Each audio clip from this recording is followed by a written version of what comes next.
10절로 12절입니다. 제가 봉독해 드리도록 하겠습니다. 의를 위하여 박해를 받은 자는 복이 있나니 천국이 그들의 것임이라. 나로 말미암아 너희를 욕하고 박해하고 거짓으로 너희를 거슬러 모든 악한 말을 할 때에는 너희에게 복이 있나니 기뻐하고 즐거워하라. 하늘에서 너희의 상이 큼이라. 너희 전에 있던 선지자들도 이같이 박해하였느니라. 아멘. 오늘은 지금까지 살펴보았던 그리스도의 성품 중에 예수님께서 마지막으로 제시해 주셨던 의를 위하여 박해를 받는 자입니다. 의를 위하여 박해를 받는 자는 어떤 모습이며 그가 받을 축복은 또 어떤 것인가 지금 이 시간 함께 살펴보고자 합니다. 본문의 말씀은 오늘날 적당히 예수님을 믿고 적당히 신앙생활을 하고 그리고 그 적당함으로 통해서 안심하고 살아가는 많은 그리스도인에게 어찌 보면 도전을 줄 수도 있고 아니면 다르게 충격을 줄 수도 있는 본문입니다. 의를 위하여 박해받는 사람은 복이 있다. 예수님의 말씀은 우리로 하여금 조금 당황스럽게 합니다. 박해와 고난을 받는 것이 왜 복일까요? 이 시대는 조금 더 득이 되려고 하지 손해는 보지 않으려고 합니다. 그렇지 않습니까? 내가 억울함을 당하기보다 억울함을 당하지 않기를 원합니다. 그런데 예수님께서는 손해를 보고 억울함을 당하는 것이 왜 복이라 말씀하고 계실까요? 그러나 이 말씀은 원수까지도 사랑하라고 하신 하나님의 말씀과 함께 그리스도인의 본질을 보여주는 말씀이며 참 그리스도인의 모습 그리고 성품이 어떤 것인지 보여주는 말씀입니다. 신약 성경에 많은 부분에서 의를 위하여 박해를 받는 그리스도인의 모습이 여러 곳에서 말씀되어지고 있습니다.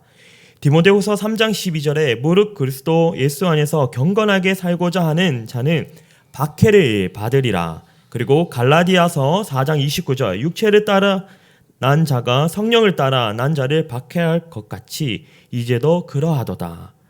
그리고 로마서 8장 17절로 18절에 우리가 그와 함께 영광을 받기 위하여 고난도 함께 받아야 할 것이니라 생각할진대 현재의 고난을 장차 우리에게 나타날 영광과 비교할 수 없도다 라고 나타나 있습니다. 신약 성경에서 뿐만 아니라 예수님께서도 말씀하십니다. 마가복음 13장 9절에 13절에서는 그리스도인이 마지막 때에 받을 환난에 대해서 말씀하시고 요한복음 15장에서는 세상이 너희를 미워하며 너희보다 먼저 나를 미워한 줄 알라. 너희가 세상에 속하였으며 세상이 자기의 것을 사나할 것이나 너희는 세상에 속한 자가 아니요 어떻게 되죠? 도리어 내가 너희를 세상에서 택하였기 때문에 세상이 너희를 미워하느니라 라고 말씀하셨습니다. 그리스도인의 삶의 본질은 그리스도의 고난 속에서 십자가의 고난에서 발견되어질 수 있습니다. 고난받는 그리스도인의 상은 곧 고난받는 그리스도인의 상을 뜻합니다. 예수님은 어떻게 하셨습니까? 그 고난을 통해서 자기의 백성을 죄로부터 구원하셨습니다. 그리고 자기의 백성을 사망에서 생명으로 이끌어 주셨습니다. 예수님이 우리에게 가르쳐 주신 고난은 결코 저주가 아니고 패배의 상징이 아니라는 것입니다. 오히려 고난을 통해서 영광에 이르며 구원에 이르게 된다는 것입니다. 만약 우리가 이 세상에서 환영을 받고 세상 속에서 기쁨을 받는다면 우리는 어떠한 존재입니까? 하나님께 속한 자가 아니라 세상에 속한 자들이 됩니다. 우리가 의를 위한 박해를 생각할 때 그렇다면 의를 위한 박해와 우리가 평소에 받는 그냥 박해와 그것을 구분해야 되지 않을까요? 그래서 오늘 성경에서 그냥 받는 박해가 아니라 의를 위한 박해라고 하였습니다. 의를 위한 박해를 받는다는 것이 무엇인지 함께 살펴보아야겠죠. 예수님은 의를 위하여 박해를 받는 자는 복이 있다 하셨지 그냥 박해 받는 것 자체가 복이 있다 말씀하신 것이 아닙니다. 다시 말하면 단순히 박해나 고통을 당하는 것 자체가 축복일 수는 없다는 것이죠. 세상에 속한 사람도 그리고 하나님 나라에 속한 그리스도인들도 세계 곳곳에서 여러 가지 이유로 박해를 당하고 있지만 그들이 모두 의를 위하여 박해를 받는다는 것이 아닙니다. 때문에 먼저 의를 위하여 당하는 박해가 아닌 것을 몇 가지 한번 생각해 보겠습니다. 먼저 나의 생각과 다른 누군가를 반대하기 위해서 그 반대함에 있어서 박해가 있다면 그것은 의를 위하여 박해받는 것이 아니겠죠. 또 나 자신이 미련해서 내가 부족해서 내가 모질라서 박해를 받는다면 그거 역시 의를 위해서 박해를 받는 것은 아닙니다. 자신의 지혜가 부족하고 그렇기 때문에 곤욕을 치르는 것이지 대부분 이러한 부분들을 통해서 사람들이 나는 의를 위해서 박해를 받고 있다 착각하고 오해하고 실수하고 있죠. 또 미련한 것과 비슷한 경우이긴 하지만 나의 고집, 나의 어떠한 주장, 그리고 나의 일반적인 지식을 통해서 그리고 경험을 통해서 오히려 통찰력이 부족했던 그 부분을 통해서 박해를 받는 것이 의를 위해 박해를 받는 것이 아니라는 것입니다. 그리고 과한 열정 때문에 너무나도 과한 것 때문에 박해를 받는 것도 아니죠. 또 우리의 죄와 실수 때문에 고난을 받는 것도 의를 위한 박해가 아닙니다. 성경에는 이렇게 제시하고 있습니다. 베드로전서 2장 20절에 죄가 있어 매맞고 참으면 무슨 칭찬이 있으리요. 그러나 선을 행하고 고난을 받고 참으면 이는 하나님 앞에 아름다우니라. 또 베드로전서 4장 15절에 너희 중에 누구든지 살인이나 도둑질이나 악행이나 남의 일을 간섭하는 자로 고난을 받지 말려니와 라고 말씀하고 있습니다. 그렇습니다. 의를 위하여 박해 당하는 것은요. 또 한편으로는 선을 행하면서 박해를 받는 것 또한 아닙니다. 어떤 사람들은 대중을 위해서, 사회를 위해서, 국가를 위해서 희생합니다. 죽기도 합니다. 그런데 그것이 의를 위해서 받는 박해는 아니라는 것입니다. 그것이 하나님의 뜻이 아닐 수도 있다는 것이죠. 왜냐하면 세상의 진리는 상대적인 것입니다. 우리나라 사람을 보면 그것이 참이지만 이웃나라, 일본 나라를 보면 그것이 참이 아닐 수도 있다는 것이죠. 나쁜 것일 수도 있다는 것입니다. 안 죽은 의사를 보면 우리나라의 입장에서는 무엇입니까? 영웅이시죠. 근데 일본의 입장에서는 반대일 겁니다. 물론 객관적으로 봤을 때도 일본이 잘못은 했지만 사람이 보는 시각에 따라 해석이 달라진다는 뜻입니다. 그렇기 때문에 우리는 서로 자기 입장에서 서서 말을 하려고 하지 다른 상대방의 입장에서 말하려고 하지는 않습니다. 그렇기 때문에 우리에게 좋은 것이라고 다 하나님의 뜻이 아니라는 것입니다. 그것은 마치 하나님은 사랑입니다 말하지만 사랑이 하나님은 아니지 않습니까? 하나님은 선하십니다 하지만 선 자체가 하나님은 아니시지요. 우리는 여기서 조금 더 엄격하고 냉정하게 성경에서 말씀하고 있는 것을 생각해 보아야 할 것 같습니다. 그래서 의를 위하여 박해받는 것 그리고 그냥 내가 받는 박해와 구분해야 될 것 같습니다. 그러면 의를 위해 받는 박해란 무엇일까요? 이처럼 우리의 의를 위하여 받는 박해와 그냥 우리로 인하여 받는 박해를 우리가 확실히 구분하고 나아가야 합니다. 그러면 10절에 의를 위하여 박해받는다고 하는 것은 무슨 뜻일까요? 11절에 그 해답이 있습니다.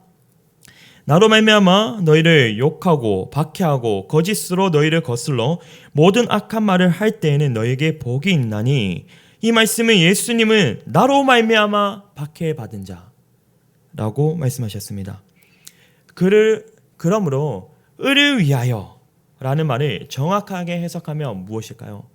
바로 예수를 위하여입니다. 나를 위한 것이 아니라 예수님을 위한 것입니다. 많은 사람들은 자기가 선을 행할 때 아니면 내가 어떠한 선을 행할 때 그곳에 구원이 있다 말해주기를 원합니다. 그리고 그것을 기대하고 행동하는 경우가 많습니다. 그러나 성경에는 예수 그리스도 외에는 구원이 없다 말씀하십니다. 분명히 말씀하고 계십니다. 선이라는 것은 예수 믿는 사람들이, 우리 그리스도인들이 행해야 할 부분이지만 그 선이 구원에 이르게 할 수는 없다는 것입니다. 구원의 조건이 될 수는 없습니다. 예수님은 또 5장 10절을 통해 의를 위하여 고난받은 것은 더 이상 저주가 아니라 오히려 축복이며 바로 그것들이 그들에게 천국이 주어진다 말씀하셨습니다. 그리고 이 말씀을 11절에 좀 더 구체적으로 제자들에게 적용해 주셨습니다. 나로 말미암아 너희를 욕하고 박해하고 거짓으로 너희를 거슬러 모든 악한 말을 할 때에는 너희에게 복이 있나니 라고 말씀하셨습니다. 의를 위하여 박해를 받는 것, 예수님 때문에 고난을 받는 것이라 하셨습니다. 그리고 박해의 내용은 세 가지로 나누어지죠. 욕을 받고, 그리고 박해하는 것, 그리고 거짓으로 모함하는 악한 말이라고 나타납니다. 12절의 주님은 박해를 당하는 사람에게 기뻐하고 즐거워하라 말씀하셨습니다. 여러분, 박해를 받을 때 어렵더라도 참고 인내하세요라고 하면 조금은 우리가 받아들일 수 있고 이해가 갈 수 있지만, 오늘 주님께서는 오히려 적극적으로 기뻐하고 즐거워라 말씀하십니다. 이것은 우리에게 좀 당황스럽지 않습니까? 바울은 이렇게 말하고 있습니다. 갈라디아서 2장 20절에 내가 그리스도와 함께 십자가에 못 박혔나니 그런즉 이제는 내가 사는 것이 아니요 오직 내 안에 그리스도께서 사시는 것이라. 이제 내가 육체 가운데 사는 것을 나를 사랑하사 나를 위하여 자기 자신을 버리신 하나님의 아들을 믿는 믿음 안에서 사는 것이라 라고 말씀하고 있습니다. 박해를 받는 것이 즐거움 그리고 기쁨, 또 어떤 사람들이 있을까요? 초대교회의 상황 속에서 우리는 발견할 수 있습니다. 초대교회 때 예수님의 제자들이 한 것이 무엇입니까? 그들은 그냥 예수님만 전했습니다. 예수님을 전하다가 박해를 받은 것이죠. 그들은 어떠한 정치, 경제, 사회 문화 속에서 어떻게 관여를 하기 위해서 직접 뛰어들거나 그러지 않았습니다. 그러나 진정 예수님을 위해 살았던 그 소수들의 사람들을 통하여, 그들의 삶을 통하여 우리가 역사를 돌아볼 때 역사는 변해갔습니다. 이것이 놀라운 역설입니다. 한국의 복음을 들고 온 토마스 선교사, 그가 우리처럼 예수 믿으세요 라고 전도했습니까? 아닙니다. 그러지 못했죠. 그가 건네준 성경책, 그로 인해 한국에는 복음이 들어왔습니다. 하나님께서는 하나님의 사람들을, 세상을 변화시키시고 있다는 것입니다. 하나님의 사람들을 사용하셔서 세상을 조금씩 변화시키고 계십니다. 그렇다면 여기서 우리가 잠시 우리 스스로에게 질문을 해야 하지 않겠습니까? 지금 내가 당하는 고난, 내가 당하는 박해, 과연 이것이 예수님을 위한 것입니까? 예수님을 위한 것입니다 라고 생각하신 분들을 위해서 다시 한번 질문을 하겠습니다. 교회 때문에, 예수님 때문에 박해를 받는다고 생각하시는 분들, 교회와 예수님의 이름으로 그 핑계를 대면서 실제로 내 이익과 나의 어떠한 체면과 나의 어떠한 욕심, 그것을 만족시키지는 않으시고 있진 않으십니까? 이 질문을 우리 스스로에게 해야 할 것 같습니다. 신약에서 사도 바울은 이렇게 말했습니다. 디모데후서 3장 12절에 무릇 그리스도 예수 안에서 경건하게 살고자 하는 자는 박해를 받으리라. 무엇입니까? 예수님을 위해 살아가는 자, 그들에게 박해가 있다는 것이죠. 무엇보다 예수 그리스도가 이러한 분이셨습니다. 십자가에 의해 대한 박해는 완전한 우리에게 예를 들어주죠. 환난과 박해를 받지 않고 피해가는 쉬운 길이 있습니다. 그것은 어떠한 길일까요? 그것은 믿는 사람이 세상을 비판하지 않고 잘못된 것을 언급하지 않고 적당하게 세상과 타협하면서 세상을 닮아가는 길이죠. 그러나 누가복음 6장 26절에 보면 모든 사람이 너희를 칭찬하며 화가 있도다 말씀합니다. 칭찬은 예수님께 받아야 하는 것이죠. 그것이 진정한 축복입니다. 세상이 우리를 칭찬한다면 그것은 축복이 아니라 저주입니다. 그래서 을을 위해 박해받는 것, 그것은 예수님을 위하여 박해받는다라는 의미입니다. 그렇다면 누가 그리스도인들을 박해하는 것일까요? 오늘 본문에서는 당시 정치적인 세력, 종교적인 세력을 두고 한 뜻이지만 나중에 예수님을 처형하고 그리고 12사도 그리고 초대교회 성도들을 핍박하고 학살한 많은 사람들을 가리키고 있지만 오늘날에 그러한 세력들이 있으니까 따로 있지는 않습니다. 그러나 지금 이때에도 많은 그리스도인들이 박해를 받게 있습니다. 그리고 박해를 하는 세력들이 있습니다. 잘못된 이단 종교들 그리고 잘못된 이념, 이로 인해서 많은 사람들이 지하에 숨어서 기도하고 신분을 숨겨가면서 신앙을 지켜가고 이러한 분들이 있죠. 예수님을 향하여 믿음을 지켜가는 사람들이 있습니다. 그러나 이러한 것들보다 우리에게 지금 우리나라 그리고 우리의 주변에서 우리를 위협하는 것은 무엇입니까? 무신론적인 것들, 그리고 물질주의, 그리고 과학만능주의 같은, 그리고 세속주의 같은 이러한 사상들입니다. 그리고 가장 무서운 세력은 지금까지 그냥 말씀드렸던 것보다 무엇보다 무서운 세력은 바로 우리 안에 있습니다. 무엇일까요? 예수님을 박해하는 세력은 바리새인과 서기관, 대제사장들과 같은 종교 지도자들이었습니다. 초대교회를 비판한 사람들은 유대주의에 깊이 물들어 있는 기독교인들이나 유대교 세력들이었죠. 또 중세의 종교개혁자들을 비판한 것들은 로마 교황 측이었습니다. 그렇다면 무엇일까요? 여기서 진정한 그리스도인은 거짓 그리스도인으로부터 박해를 받는다는 사실을 우리가 깨달아야 합니다.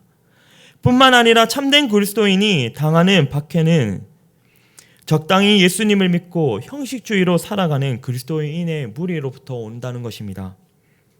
초대교회를 보십시오. 내부의 적이 언제나 무서운 것입니다. 언뜻 생각하면 불신자들이나 정치적 박해, 우리나라도 평등법이라 이러한 모든 것들을 통해서 기독교를 박해하고 있지만 그런 것보다 더 무서운 것은 바로 교회 안에 있습니다. 교회의 진정한 적은 내부에 있는 거듭나지 못한 사람들입니다. 거짓 선지자, 관명한 천사들이죠. 교회 내에서 숨어 성도들을 꾀하고 거짓말을 통하여 진실을 가리는 내부의 거짓된 자들을 통하여 교회는 무너집니다. 우리는 말씀으로 무장해야 합니다. 분별해야 합니다. 깨어 있어야 합니다. 거짓자들로부터 오는 박해로부터 우리는 이기기 위해 항상 깨어 있어야 하는 것입니다. 그렇다면 오늘 말씀이 하고 있는 박해받는 자에 대한 축복이 있지 않겠습니까? 의를 위하여 박해를 받는 사람에게 주어지는 축복이 있습니다. 그것이 바로 천국입니다. 산상설교는 천국으로 시작하여 천국으로 마무리 짓고 있습니다. 첫 번째, 심령이 가난한 자니 복이 있나니 천국이 그들의 것이며, 그리고 오늘 말씀에 의를 위하여 박해를 받는 자, 그들에겐 복이 있나니 천국이 그들의 것임이라고 말씀하고 계십니다. 천국을 생각하는 사람만이 이 세상에서 부족함 없이 충만한 삶을 살아가는 것입니다. 천국은 죽어서 가는 곳만이 아닙니다. 여러분, 천국이 어떤 것입니까? 천국은 어디에 있습니까? 바로 예수님이 함께 하신 그곳이 바로 천국입니다. 그렇다면 마음에 예수님을 모시고 살아가는 그리스도인은 지금 이곳이 무엇일까요? 천국입니다. 이것이 바로 천국이 이루어지었던 것이죠. 예수님이 심령이 가난한 자에게 천국을 주신다 하셨고 의를 위하여 박해를 받는 자에게 천국을 주신다 하셨습니다. 얼마나 놀라운 말씀입니까? 천국을 소유한 사람은 인격적인 모독과 육체적인 학대와 세상적인 음모를 두려워하지 않습니다. 그래서 예수님과 함께 천국에 사는 사람은 차고 넘치는 풍성한 삶을 사는 사람입니다. 부족함이 없는 생애를 살아가는 사람들입니다. 세상의 고통과 환난이 두렵지 않습니다. 물질과 시간과 세상적인 것에 노예가 되지도 않습니다. 또한 불필요한 경쟁과 다툼에 빠져들거나 남을 비교하거나 세상 속에서 비교하며 살아가지 않습니다. 맞습니다. 우리는 이 땅에 속한 것을 바라볼 것이 아니라 오직 예수님만 바라보며 살아야 합니다. 예수님의 방법과 예수님의 생각과 예수님의 뜻대로 살 때 세상은 우리로 박해하려고 합니다. 그러나 그것이 그리스도인의 진정한 특권이요, 진정한 축복이라는 것을 여러분들이 아셔야 하는 것입니다. 여기서 우리는 기독교의 독특한 본질, 그리스도인의 특성을 보게 됩니다. 곧 그리스도인의 삶이나 핍박과 고난 속에서도 즐거워할 수 있는 것입니다. 그리스도인은 더 이상 절망 속에서 슬픔에 젖어 있거나 고통에만 머물러 있지 않다는 것입니다. 왜냐하면 기독교는 십자가의 종교지만 거기서 끝나는 것이 아니죠. 십자가 이후에 무엇이 있습니까? 부활로 십자가의 의미를 찾습니다. 그리스도인은 죄와 죽음과 세상에서 벗어나 하나님이 주시는 자유, 기쁨, 승리, 감격, 그 삶 속에서 살아가는 사람들입니다. 이것이 바로 세상에 속한 자와 하나님의 나라에 속한 하나님의 백성들과의 차이입니다. 빌립보서 4장 4절에 보면 사도 바울이 감옥 안에서 사람들을 향하여 주 안에서 항상 기뻐하라. 내가 다시 말하노니 기뻐하라. 데살로니가 전서 5장 16절에 18절로 항상 기뻐하라, 쉬지 말고 기도하라, 범사에 감사하라. 이것이 그리스도 예수 안에서 너희를 향하신 하나님의 뜻이니라 라고 말씀했습니다. 그리스도인은요, 손해를 보고 그리고 고난을 받으면서 기뻐하고 당하면서 예수님만으로도 즐거워하고 들떠있는 사람들입니다. 또한 세상과 사탄이 주는 어떠한 공격에도 결코 말려들지 않고 그 공격과 폭풍과 역경 속에서도 찬양을 부르고 살아가는 자들입니다. 기도하며 감사하며 나아가는 자들이 바로 그리스도인입니다. 그러면 정말 우리가 그리스도인으로서 그러한 어려움 속에서 참되게 기쁘게 살아갈 수 있는 이유가 무엇일까요? 도대체 그 이유는 어디서 오는 것일까요?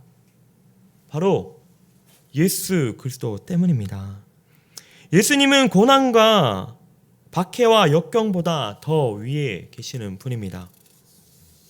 고난이 주는 아픔, 박해가 주는 괴로움보다 주님이 주시는 축복과 은혜가 평강이 더 크고 위대하다는 것이죠. 우리가 기뻐하고 즐거워할 수 있는 것은 바로 주님이 주시는 힘으로부터 비롯된다는 것입니다. 예수님은 죽음보다 강하고 어떤 환경보다 위대하십니다. 예수님의 이름은 우리를 구원할 능력이 있습니다. 빌립보서 2장 9절에 10절 이러므로 하나님이 그를 지극히 높여 모든 이름 위에 뛰어난 이름을 주사 하늘에 있는 자들과 땅에 있는 자들과 땅 아래에 있는 자들로 모든 무릎을 예수 이름 앞에 꿇게 하시고 라고 말씀하고 있습니다. 예수님의 이름은 능력입니다. 예수님의 이름으로 마귀가 떠나가고 모든 질병이 치료됩니다. 예수님의 이름으로 모든 환경은 변화됩니다. 그러므로 이 말씀은 너희가 만약 예수님 때문에 고난과 박해를 받았다면 안심하라. 예수님이 이 고난과 역경을 승리하게 하시며 이기게 하시는 힘의 원천이시다 말씀하고 있는 것입니다. 그러므로 예수님 때문에 박해를 받고 있다면 절망하지 마십시오. 적극적으로 즐거워하시고 기뻐하십시오. 눈을 들어 주를 보며 이 또한 어떻게 된다고요? 지나가리라. 그 고난이, 그 박해가 영원히 있는 것이 아닙니다. 우리가 예수님을 의지하고 있다 보면 언젠가 떠나가고 지나갈 것입니다. 그것이 지나가고 우리에게는 참된 승리가 찾아옵니다. 궁극적인 것은 하나님의 승리가 예수님으로 인하여 우리에게 임할 것이라는 것이죠. 예수님만 계신다면 우리는 비록 사망 음침한 골짜기를 다닐지라도 그곳이 푸른 풀밭 실만한 물가가 될 것입니다. 예수님이 계신 곳, 그곳이 우리에게는 바로 천국이기 때문입니다. 마가복음 4장에 나타난 사건을 우리가 한번 살펴보도록 하겠습니다. 예수님과 제자들이 배를 타고 함께 바다를 건너고 있었습니다. 파도와 광풍이 치고 있었죠. 그때 예수님은 주무시고 계셨고 배가 곧 물에 빠질 위험이 있을 때 제자들이 예수님께 달려가서 예수님을 깨우면서 우리가 죽게 되었습니다 라고 하니 예수님이 일어나셔서 풍랑을 꾸짖으시고 바람을 잔잔하게 하셨습니다. 그리고 제자들에게 한 말씀을 하셨죠. 너희 믿음이 없느냐 꾸짖으셨습니다. 여기서 이 사건에서 가장 중요한 것이 무엇입니까? 제자들이 보았던 그 풍랑인가요? 배가 흔들려서 곧 물에 빠질 것 같은 그 상황입니까? 아닙니다.